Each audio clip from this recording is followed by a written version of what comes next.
सभी को फ्रेंड्स स्वागत करते हैं आप सभी का आपके अपने स्टार फिजिक्स 2.0 यूट्यूब चैनल में। क्लास 10 की हम लोग फिजिक्स पढ़ रहे थे, उसको कंटिन्यू रखेंगे। इस बार हम लोग आज जो वीडियो बनाए हैं क्लास 12 की फिजिक्स पर, आपको वीडियो दोनों साथ मिलेंगे। क्लास 10th एंड 12th दोनों व्यूअर्स जो हमारे पास हैं क्लास 10th एंड 12th को देखेंगे। अगर आप चाहें तो 12th का वीडियो देख सकते हैं, क्लास 10th वाला, चूँकि वहाँ हम लाइट पढ़ा रहे हैं, लाइट आपके यहाँ भी है। तो आपका पहला जो टॉपिक है क्लास 10th के फर्स्ट पार्ट में हम आएंगे, क्लास 12th के फर्स्ट पार्ट में आएंगे। फर्स्ट पार्ट में पहला चैप्टर है विद्युत आवेश, कूलाम का नियम तथा विद्युत क्षेत्र। आपसे हम वादा करते हैं कि आपका कुमार मित्तल की बुक से पढ़ाया जाएगा, एक एक टॉपिक क्लियर कराया जाएगा जो भी टॉपिक होगा। तो सबसे पहली हेडिंग आप लगाएंगे विद्युत आवेश। विद्युत आवेश फ्रेंड्स, विद्युत आवेश होता क्या है इसको देखिए विद्युत आवेश किसी भी पदार्थ का वह गुण है जिसके कारण उस पर विद्युत बल या फिर चुंबकीय बल का अनुभव होता हो, वह क्या विद्युत आवेश कहलाएगा। तो हम परिभाषा से लिखेंगे किसी पदार्थ का वह गुण, ठीक, जिसके कारण उस वस्तु या पदार्थ में विद्युत या चुंबकीय प्रभाव उत्पन्न होता हो, विद्युत आवेश कहलाएगा। ठीक, विद्युत आवेश कहलाता है। ठीक फ्रेंड्स, विद्युत आवेश को हमने परिभाषित कर लिया है। अब लिखेंगे, इससे व्यक्त करते हैं किस तरह। फर्स्ट पॉइंट लिखेंगे, इसे स्मॉल क्यू या फिर बड़े क्यू से भी व्यक्त करते हैं। ठीक, स्मॉल क्यू या बड़े क्यू से व्यक्त करते हैं। इसका मात्रक बात करेंगे। नेक्स्ट पॉइंट होगा हमारा मात्रक। क्या होगा? मात्रक जो होता है इसका कूलाम होता है। ठीक, और भी मात्रक होंगे, अभी मात्रक को डिटेल में डिस्कस करेंगे। यहाँ हम लोग केवल परिभाषा की है, वहाँ चल रहे हैं। अभी मात्रक में डिटेल में डिस्कस हम भी बस आगे 2 मिनट बाद करेंगे। इसका ये राशि कौन सी विद्युत आवेश होती है आपकी अदिश राशि है। ठीक, तो फ्रेंड्स देखिए, विद्युत आवेश किसी पदार्थ का वह गुण है जिसके कारण उस वस्तु पर विद्युत तथा चुंबकीय प्रभाव उत्पन्न होता हो, विद्युत आवेश कहलाता है। इसे कैपिटल क्यू, स्मॉल क्यू या फिर कैपिटल क्यू से व्यक्त करते हैं। मात्रक इसका क्या होता है? कूलाम होता है। एसआई मात्रक जो होगा कूलाम होगा, और ये क्या है? अदिश राशि है। तो फ्रेंड्स अब अगली हेडिंग हमारी होगी विद्युत आवेश के प्रकार। ठीक, नेक्स्ट होगा विद्युत आवेश के प्रकार। हम लोग विद्युत आवेश के प्रकार को डिटेल में देखेंगे। कोई ऐसा नहीं कि प्लस इसमें से कोई इलेक्ट्रॉन निकल गया तो धन आवेश आएगा, ऐसा हमको नहीं पढ़ना है। डिटेल में आपको देखना है, बस आप वेट एंड वॉच करिए और देखिए फिजिक्स कितने आनंद हम लोग पढ़ेंगे। पहली प्रकार होगी आपकी, देखिए ऐसे लिखिए, विद्युत आवेश 2 प्रकार का होता है, क्योंकि आपको बोर्ड एग्जाम देना है। विद्युत आवेश 2 प्रकार का होता है। ठीक, फर्स्ट आवेश होगा आपका धनात्मक आवेश एंड सेकंड होगा ऋणात्मक आवेश।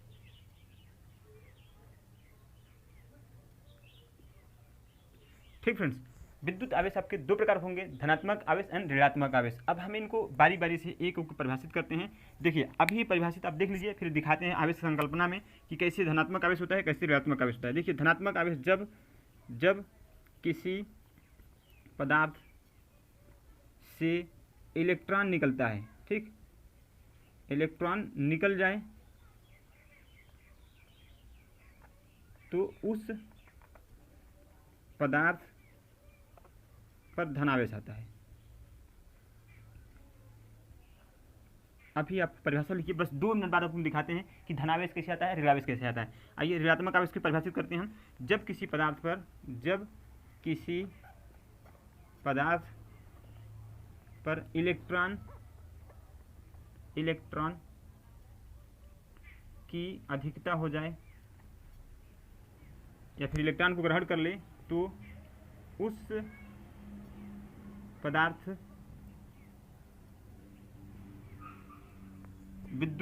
उस पदार्थ को ऋणात्मक आवेश कहेंगे। उस पदार्थ जो आवेश होगा वो क्या होगा? ऋणात्मक आवेश होगा।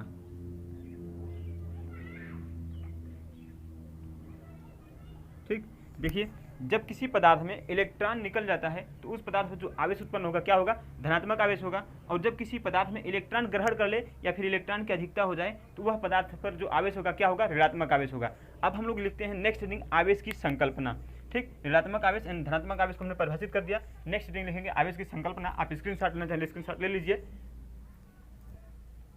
चलिए आवेश की संकल्पना हम लोग हेडिंग लिखते हैं, इसको हम लोग डिटेल में परिभाषित करते हैं कि कैसे होता है। दो तरह से आपको परिभाषित कर देंगे यहाँ, आपको रटना नहीं है कि भाई धनात्मक आवेश अगर उसमें से इलेक्ट्रॉन निकल गया तो धनात्मक आवेश होगा, ऐसा नहीं है। देखना जरा कैसे होगा, अभी दिखाते हैं आपको दो तरीके से। फर्स्ट कंडीशन देखेंगे हम, फर्स्ट कंडीशन में देखेंगे कैसी आवेश की संकल्पना, आवेश की संकल्पना, ठीक। आवेश की संकल्पना में हम देखेंगे फर्स्ट कंडीशन। देखिए आप सभी जानते हैं कोई भी पदार्थ ठीक फ्रेंड्स, कोई भी पदार्थ किससे मिलकर बना होता है, परमाणु से, ठीक, परमाणु। आप जानते हैं कोई भी पदार्थ परमाणु से मिलकर बना होता है, और परमाणु जो होते हैं उसमें नाभिक होता है, जानते हैं आप अभी नाभिक होता है। आपको ये पता है कि नाभिक में जो होता है न्यूट्रॉन होता है, प्रोटॉन एंड इलेक्ट्रॉन होता है नाभिक में। और आप ये चीज़ श्योर होंगे कि प्रोटॉन और इलेक्ट्रॉन की संख्या जो होती है नाभिक में बराबर होती है, श्योर हो ना।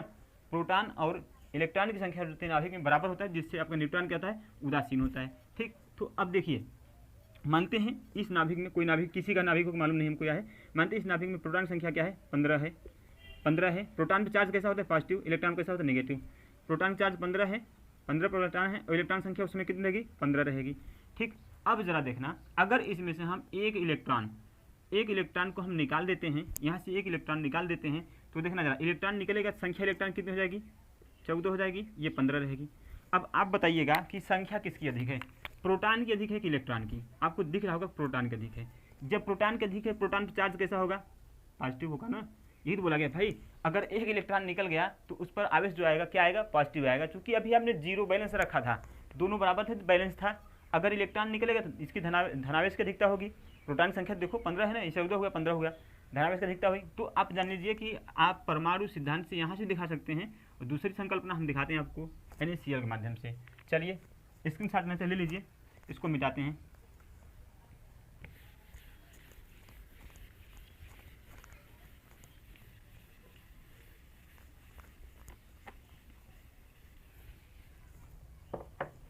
चलिए देखिए दूसरी है, आप जानते हैं, लीजिए Na और Cl की बात करते हैं, सोडियम की, सोडियम एंड क्लोराइड की। आपको पता है भाई Na जो सोडियम है, सोडियम में आपके प्रोटॉन और इलेक्ट्रॉन कितने कितने होते हैं, प्रोटॉन चार्ज प्लस, इस पर माइनस, इलेक्ट्रॉन 11, वो प्रोटॉन 11 और इलेक्ट्रॉन भी 11, ठीक। आइए जरा देखिए, अगर हम यहाँ से एक इलेक्ट्रॉन निकाल देते हैं, देखिए सोडियम के लिए Na प्लस इलेक्ट्रॉन, एक इलेक्ट्रॉन इसमें से सोडियम से हम निकाल देंगे तो जो बनेगा हमारा क्या बनेगा, Na जो बनेगा। इस बार देखो पहले कितना इलेक्ट्रॉन था, पहले इलेक्ट्रॉन कितना था, इसमें 11 था। एक इलेक्ट्रॉन यहाँ से निकल जाएगा तो बचेगा कितना, उस समय जब निकलेगा तो बचे कितना, 10 इलेक्ट्रॉन बचेगा। आप देखिएगा प्रोटॉन कितना है, 11 है, यहाँ इलेक्ट्रॉन संख्या कितनी, एक इलेक्ट्रॉन जब निकल गया यहाँ सोडियम से, आपको पता है, देखो एक चीज़ और देख लेना, 2 8 1, अपना अष्टक पूरा करने के लिए एक इलेक्ट्रॉन को क्या त्याग करता है, अपना अष्टक पूरा करने के लिए एक इलेक्ट्रॉन त्याग करेगा। जैसे एक इलेक्ट्रॉन त्याग करेगा, इलेक्ट्रॉन संख्या कितनी थी यहाँ पर, 11 थी ना। जब इलेक्ट्रॉन को एक त्याग कर दिया तो इलेक्ट्रॉन संख्या बचा कितना, 10, इलेक्ट्रॉन की संख्या बची भैया 10, ठीक। अब आपको देखिए प्रोटॉन बची है 11, तो किसकी आवेश अधिक है, प्रोटॉन पर धनावेश का अधिकता है ना।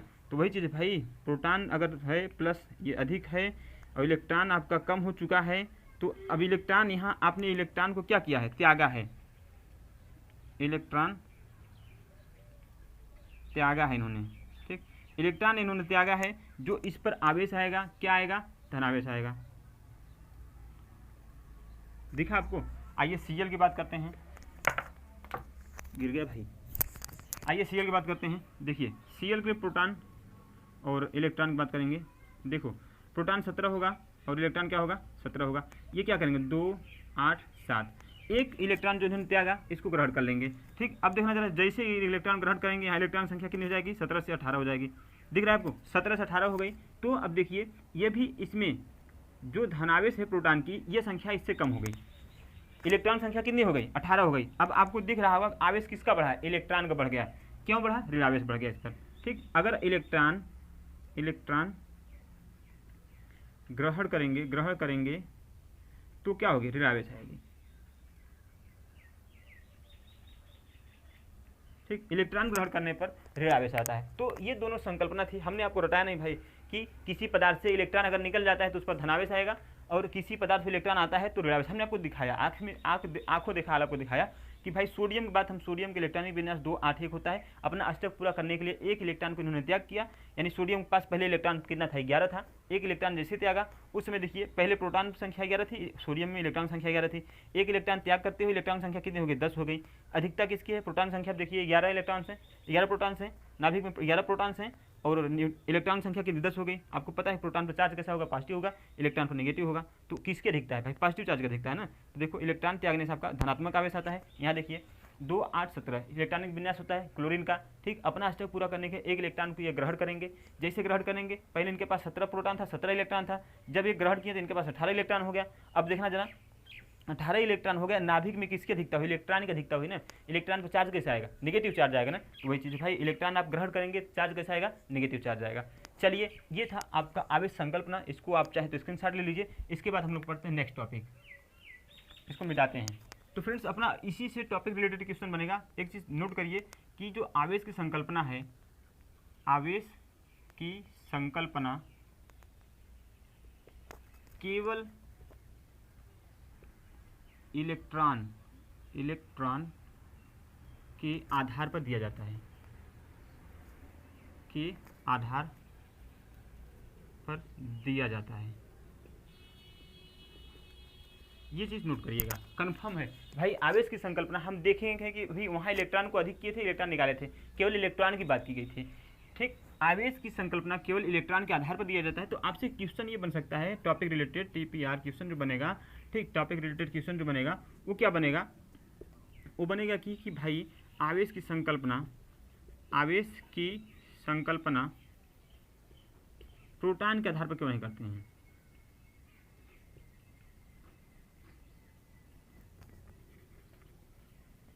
क्यों नहीं करते हैं। ठीक, ये आपके क्वेश्चन यहाँ बनेगा कि आवेश की संकल्पना हम प्रोटॉन के आधार पर क्यों नहीं करते हैं।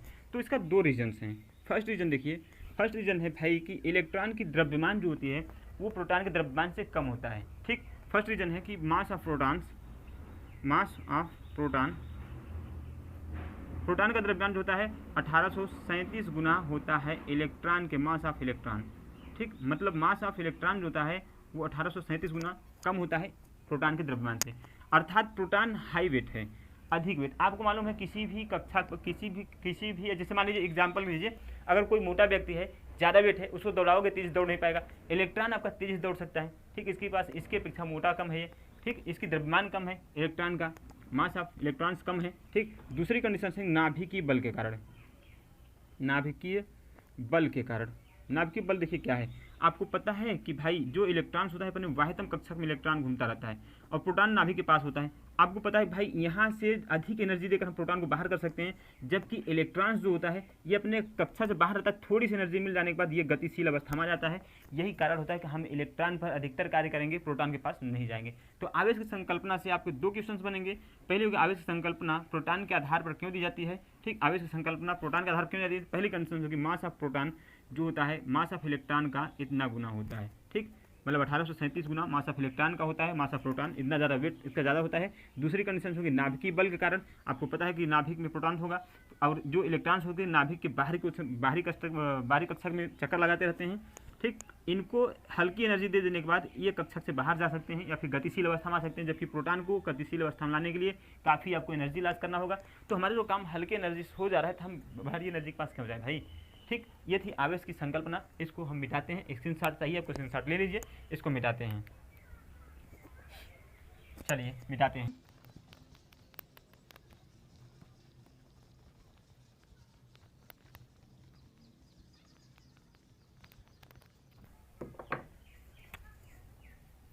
आइए आवेश के मात्रक पढ़ते हैं। आवेश के मात्रक, अभी हमने आपको बताया कि आवेश के मात्रक जो होता है एसआई में होता है, एसआई में होता है आपका आवेश का मात्रक कूलाम। ठीक, आपने एक फॉर्मूला पढ़ा होगा I बराबर Q/T, जरूर पढ़ा होगा। ठीक, जरा ये हम आवेश के कुछ और यहाँ से मात्रक निकालते हैं। देखिए Q बराबर आपका हुआ I/T। ठीक, जहाँ पे Q आपका क्या है, आवेश है। ठीक, और I क्या है, धारा है, विद्युत धारा। आगे आपको चैप्टर्स पढ़ने मिलेंगे। T क्या है, समय है। यहाँ से आप विद्युत धारा को परिभाषित कर सकते हैं। देखिए अगर विद्युत धारा का परिभाषित करना चाहेंगे, देखिए विद्युत धारा, ये I क्या है, विद्युत धारा है। तो विद्युत धारा बराबर आवेश बटे समय। ज़रा देखना कैसे परिभाषित करेंगे विद्युत धारा को हम लोग। देखो भाई, यदि मानते हैं t बराबर 1 सेकंड रख लेते हैं, ठीक। यदि t बराबर 1 सेकंड रखते हैं तो किसी चालक में देखना, किसी चालक में 1 सेकंड में देखना विद्युत धारा बराबर आवेश बटे 1। t बराबर 1 सेकंड रखने पर किसी चालक में 1 सेकंड में प्रवाहित होने आवेश की मात्रा को क्या कहेंगे? विद्युत धारा कहेंगे। किसी चालक में प्रवाहित होने वाले आवेश की मात्रा को 1 सेकंड में विद्युत धारा कहेंगे, या फिर कहते हैं कि आवेश की मात्रा के प्रवाहित होने के दर को भी विद्युत धारा कहते हैं। आप यहाँ से परिभाषा बना सकते हैं, किसी चालक में 1 सेकंड में प्रवाहित होने वाली आवेश की मात्रा विद्युत धारा कहलाएगी। हमारा यहाँ बात था कि हम इसका यूनिट्स निकालना चाह रहे थे। तो देखो भाई, यूनिट्स यहाँ से निकलेगा आपका क्यू क्या है? क्यू बराबर आपका हुआ आई इंटू टी, ठीक। आई इंटू टी है, समझिएगा। ये क्या? आई मतलब धारा का मात्रा होता है एम्पियर, ठीक, इंटू समय की मात्रा क्या होता है? सेकंड, ठीक। एम्पियर इंटू सेकंड, आवेश का मात्रा एक हो जाएगा ये एम्पियर इंटू सेकंड, एंड दूसरा आपका जो है ऐसा ही होगा आपका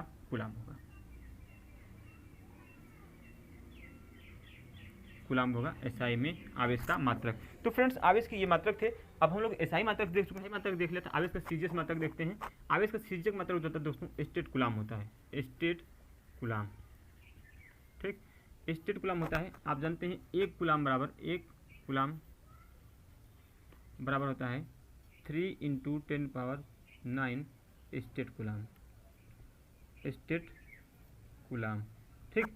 और दूसरा मात्रक होता है इसका EMU, इलेक्ट्रोमैग्नेटिक यूनिट,